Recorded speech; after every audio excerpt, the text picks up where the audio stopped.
Hey, what's going on, everybody? My name is Corey, better known as the Seaman, and I want to welcome you to another edition of the Seaman's Cinema Sit Down. If you can't tell by today's t-shirt, we're talking about some scary things. And the first thing that we talked about was actually the second movie I saw on Saturday night as part of my horror double dip, but was the movie that I liked just slightly more than this one. These movies both hit for me start to finish. They both functioned in realms that I'm not familiar with seeing movies hit start to finish. Talking about possession horror movies and now a religious horror movie, and they both hit big time. But that first one we talked about, Late Night with the Devil, I did like it just slightly more, but it's because that style and that type of movie is right in my personal wheelhouse. If you want to see all of my thoughts on this really cool, interesting, creative, original possession horror film, you can see them right up there. But now we turn our attention to that religious horror film that also slapped big time. What are we talking about? Why don't you pull up a chair, take a seat? We are getting ready to dive in spoiler free into Immaculate. And yes, folks, I can say 2 movies, one night, walked out, was surprised that I loved both as much as I loved. And I wasn't necessarily like super surprised that I loved Late Night with the Devil so much, because like I said, that was right in my wheelhouse. But I was a little surprised at how much I loved Immaculate. And I'm not going to lie to you, didn't really know anything about this movie, hadn't seen any trailers. Only thing I knew was Sweeney was in it, and I'm usually always here for some Sweeney stuff. And personally, coming off Madam Web, I needed to rinse that stank out my mouth because I know this girl has got lots of talent. And I even said it during Madam Web, I think she really thrives when you put her in darker settings. And this religious nun horror movie is perfect for Sweeney. And it's funny because Madam Web, we talked about how I kind of felt like she might have been a little bit miscast playing this sweet, innocent, nerdy high school kid. And I think a lot of that was the wardrobe. I think the wardrobe gave off like dirty schoolgirl librarian vibes more than like sweet and innocent. Here, however, because, Sweeney's in nun garb, I genuinely buy that this is a girl who had something tragic happen to her at a young age, found the Lord, and is a resolute, devout Catholic, virgin, hasn't had sex, like all of these things that very much are things that Sweeney has played into in the past. You buy that those are not a part of this character. Even if there are some semi-scantily clad moments in the movie, you buy everything about what she's selling with her character, Sister Cecilia. And, this is a movie where Cecilia gets I believe she's in Italy. It's not near Rome. Somewhere in Italy. I have no geography knowledge at all. But, in Italy, goes to this kind of convent in the hopes to kind of find a place to be because her church in her town closed because of poor, attendance. And she really didn't have anywhere else to go. So this opportunity presented itself. You had a priest who kind of finds these, up and coming potential nuns who are kind of down and out and gives them an opportunity. So the movie starts with her, taking her vows. And then while she's there, she's, kind of like a fish out of water, right? Like everybody's speaking in Italian. Her Italian's not that good. She usually has to have somebody translate things for her. And you definitely buy all of this from Sweeney. But because of that, there is an intrigue, an interest, a curiosity to Cecilia that as she sees certain things or hears things, right? Like that's the one thing that kind of gets her into trouble in this movie is when she sees or hears things happening in other places, she investigates. And her investigations, end up taking her to places that lead to things that are pretty freaking out there and kind of dark and not so nice. And it is another one of these kind of slow spiral type movies. And following Sweeney through this, you buy that spiral and where you take her from the beginning when she first walks into this place to where she is at the end. I said this in my immediate reaction, the last 10 minutes, what they put Sweeney through, if you didn't think this girl had range, and even in the movie, if you don't think there's a ton of range, she's kind of really locked in to where she is most of the movie. She's quiet, she's curious. She's not necessarily a troublemaker, but she's always looking to do the right thing. And she ends up in this scenario where a lot of things are no longer in her control, and she's got to ride it out.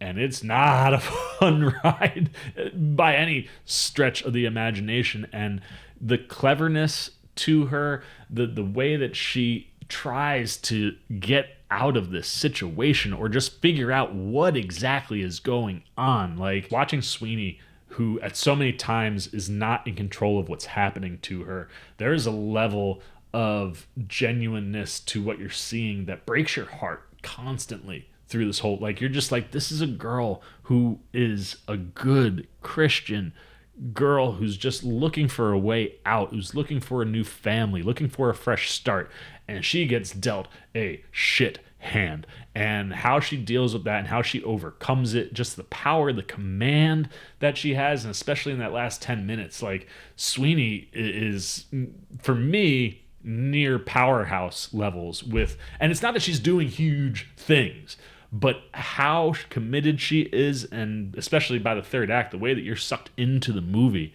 what she delivers, I was just blown away. And like I said, if there were any doubts after Madam Web, you can erase them after Immaculate. I absolutely loved Sweeney in this movie, and she was what got me there.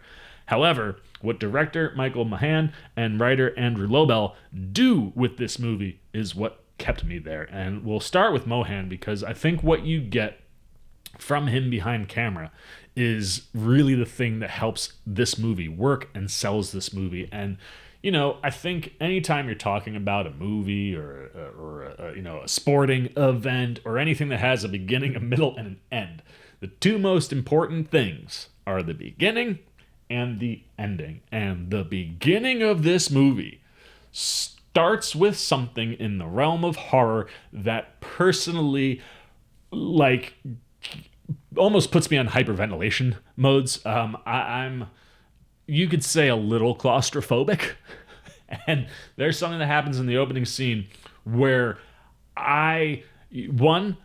what happens to the character you're following in the opening immediately makes you sympathetic and just tied to this person. Like, you don't know exactly what's happening to them. You will find out. But what ends up happening in that moment, you're just like, oh my God, no. And then you see what happens next. And I'm not lying when I say I almost walked out of the theater. The only reason I didn't was because I knew this was an opening and the scene was going to end. But Mohan does some tremendous things, specifically with how he plays with darkness. I was getting James Wan level darkness in this movie. Like, there are times where a room has a black spot, and usually you can see things happening, but every once in a while, if you have somebody who really knows what they're doing, you see these black spots on screen, and it feels like they could go for miles. Or you just go to pure black screen, and you rely on sound design. And when I tell you that I have not felt this uncomfortable in a movie in a very long time, I am not lying. What happens in this opening scene, I was just like, damn it, dude, this is not what I wanted to have at the beginning, because who knows where you're going after that. It's such an effective sequence, and I think Mohan starting the way he does is so strong. And then that last sequence, what's going on with Sweeney, what they have her character doing, and like I said, the commitment to her level of acting and the performance that she's giving, like the genuine nature of what is happening in that moment, leaves chills and is something that just sticks with you image-wise in your brain. Where Mohan puts the camera, how he develops that whole ending, it's something that stays with you. Like, you walk out of that movie, it's gonna sit with you for a while because of how that movie ends. And it's bold decision making and strong visuals, and everything in between those two scenes very much are the same way. You know, he has wonderful religious imagery throughout. I mean, there's a shot of Sweeney, I was like, she could have been a statue in a church, you know what I mean? And then just the general religious imagery throughout the whole course of the thing, whether it be with the nuns, the settings, the locations, utilizing gospel choirs as part of your score, like, all of it just hits and sets a mood and a tone that makes this movie thrive. And much like Late Night with the Devil, Mohan never tries to do too much. Everything is a slow build. And then even when you get to the finale and the execution of what you want at the end of this type of a movie, it doesn't go to those baddie places. It goes somewhere real, tangible and visceral. And like I said, it just leaves you sitting, feeling away like, I don't know, man. You know what I mean? And I just loved everything that Mohan was doing behind the camera. And then I think Lobel's script, again, it's something that stays contained. It never tries to do more than what it can do. And that's where a lot of these movies, like the horror possession or the horror religious movies, like you start playing with the supernatural and you start going to these insane places and you just keep dialing things up and dialing things up and dialing things up. And by the time you get to the end, the horror and all the tension and all that has left because what you're watching is just wild. What you're watching is wild in this movie, but it's contained. It never feels like it's getting out of its own grasp. You know, it's never losing itself. It still feels tangible. And all of the different sequences and scenes, there's a level of realism to what's happening and real horrors. You know, that opening sequence, the scary stuff happening in that is the real things. Like, if this was me, no thank you. And that's the case throughout the whole movie. And I do think that Lobel does a really good job in creating a kind of mystery that pulls you in, right? Like these types of horror movies, it's so important for the audience members to buy in and lean in and be on the edge of your seat. And a lot of the things that Lobel builds throughout the course of the movie pulls you in, sucks you in, and the mystery that's going on and trying to figure out like what is really going on with this is interesting, and it never loses your attention. It holds you, you know, the whole way. You never are bored. And like I said, it just is slowly pulling you closer and closer to the edge of your seat. And that's what you want a script to do. That's what you want the director to be doing with what the images are that he's putting on screen. And then, like I said, when you're talking about your score, really good, you know, haunting score moments, things where, like, again, we're playing with a lot of darkness in this movie, both literally and figuratively, and when you're literally in the darkness, like the scoring that takes you to play is just wonderful. And then same thing, man, the sound design. Like I said, that opening sequence, it goes dark and you're just left with the audio and the things that you're hearing. Oh man, you know what I mean? And same thing with the end. Like there's something going on at the end where you have to rely on the audio and that sound design. It puts you in a place where you're just like, I don't know what I'm doing. And that combination of the three, though, with Mohan, Lobel, and Sweeney, that combo is what really makes this movie work. And then the other folks that are around Sweeney, I think, do a really good job in elevating her and, you know, making her pop in every scene. Like, it's one of these things where I think she wins every scene that she's in, and you have some really solid performances around her, like Alvaro Morte, who plays Father Sal. He's the one who kind of finds these young girls that are struggling in their situations as nuns and gives them the opportunity to come to Italy and work at this church that also is a place where like older nuns go to kind of end their day. It's like the nun retirement home, right? So you're dealing with a lot of elderly, sickly nuns, and how Morte kind of is running everything, you know, is one of these things where he's easy to trust, you know, and I think Morte plays that quite well. And what's nice is, again, the scoring and the things that are going on underneath, slowly you kind of start to have doubts on whether or not you should trust Father Sal. And I think Morte plays this in just a perfect way. And same thing, it's just that slow dial up with his character to where you get to him come third act time and you're very much solidified in what's happening, and everything that Morte is doing is stuff that, again, you are buying what he's selling. And that's the thing that I think this cast does so well. You know, you look at someone like Benedetta Porcaroli, who plays Sister Gwen, who kind of befriends Sweeney's sister Cecilia, and they kind of almost create like a sisterly bond, you know, kind of both being orphans to a degree. They connect really, really quickly to each other. And what's happening with Sister Gwen, while she's a minor character, because of the ride that Cecilia is going on, there are things in parallel that are going on with Sister Gwen. And again, she's one of these people who, you know, she's a smart ass. She's got a mouth on her and a tongue on her, so to speak. She doesn't kind of play any BS. You know, she's calls it how she sees it. And because of how genuine she is, specifically in her reactions into things that are going on at the church that like her and Sweeney can kind of get along with, you're down to ride with Sister Gwen big time. And you're like, this is the one ally I think that, you know, Cecilia can kind of lean on when she needs. And she certainly does. But there's also something going on for Gwen too, and as the movie kind of takes you down those pathways, again, you're just talking about imagery that hits hard, and I just loved how Gwen leaned into those things, and the brash nature that she has as a character I thought was a lot of fun for her to do in the movie, and is, you know, she is able to provide some tension cutting and some lighter moments. But again, when you get down to the nitty gritty with Sister Gwen, someone's got to sell hard, and she certainly does. And that's the case with everybody that pops up here. There's a doctor who comes in, played by Giampiero Giudica. He's great. Perfect, kind of like, I don't know how I feel about him. Dora Romano, who plays Mother Superior, she kind of is one of those that kind of walks on both sides the whole movie, and her delivery is perfect. While she's speaking Italian most of the time, you don't always know which side of the street she's on. You know, is this someone we should trust? Is this someone we should not trust?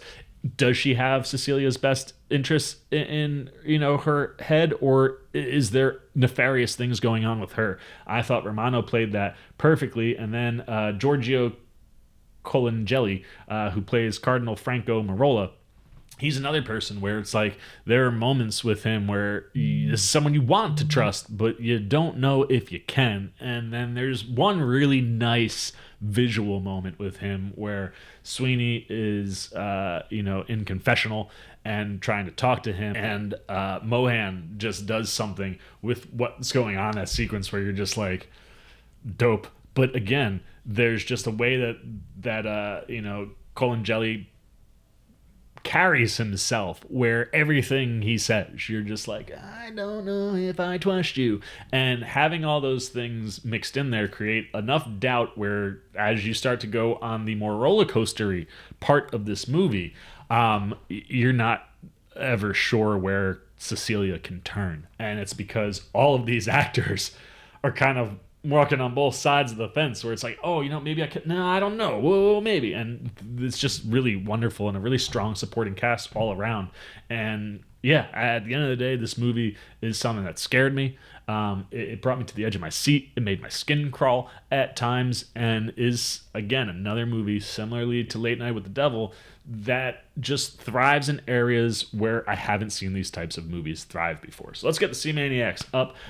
Like I said, this one starts and almost ends with Sydney Sweeney. She carries this movie flawlessly on her shoulders. Her commitment, where she's willing to go, the range that she has, and the fact that, you know, coming off a movie where it was hard to buy her innocence, you buy her innocence big time here. And because of that, and because of how genuine her character feels, you're riding with Cecilia and you're pulling for her the whole time. And they put her through a gauntlet in this movie, and Sweeney knocks all of that out of the ballpark. The supporting cast around her is really solid. They do an excellent job in lifting her up, but also providing, you know, things that make us doubt stuff and tension cutting, and just the performances across here are all really good, but it really is on the shoulders of Sweeney. And then what Mohan does behind the camera and what Lobel has done, you know, on the page, combined for something that I think really, really works in a way where you're sucked in immediately. You're given imagery that feels perfect for these types of movies.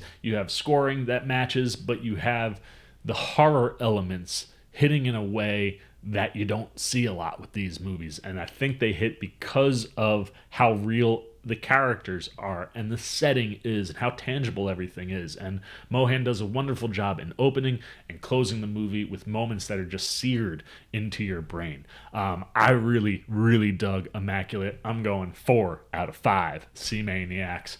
I'm going to shut up. I'm going to flip it over to you guys. How big of a Sydney Sweeney fan are you? Did you see Madam Web? Did that make you doubt anything, or were you just sitting back going, just wait till Immaculate gets here and she's gonna show everybody what she's really got? And if you saw the movie, what'd you think? Did she erase Madam Web from the memories of people's minds? Is she someone that you want to look to lead these types of movies? Is she someone that can carry these types of movies? Do you think she thrives a little bit better when there's a little bit of darkness going on with her character? Maybe that's what makes it more believable. And if you haven't seen the movie, where do you land on religious horror films? And is this one that, maybe could get you to take a peek if you haven't been super happy with movies in that realm in the past? Or is this something that you love anytime it comes, and to hear something that's doing things, in a different way that hits even harder, get you more excited? Anything you got, man. Good, bad, indifferent on Immaculate. Put it down below. Keep it spoiler free. Look forward to talking to you down there. As always, if you enjoyed this video, please give me a thumbs up. And if you're new, you want to come hang out with the C-Man anytime we're talking movies, TV, trailer, reactions. You want to be here to see what else we got coming up. It just feels like 2024 is going to be a big year for movies. So you want to be here for any of that coverage, my reactions. We're still got some days off before we're back to work. So going to try to cook up a couple other things that we haven't gotten to yet. You just dig the vibe and you want to show a little love and support. Well, hey, come join C-Man Nation. Super easy. All you gotta do, jump over there, hit that subscribe button, hit that little bell if you want those alerts. And until next time, for the C-Man's Cinema Sit Down, I've been the C-Man. I'm signing off. Peace. Hey, what's up, C-Maniac Nation? Winter Ken here, where we grow out our roots and our beard, letting you know that you can see some new C-Man videos right up here and right down here. And if you want all those videos and show that man a little love and support, come join C-Maniac Nation right over there, and the C-Man will catch you on the next one.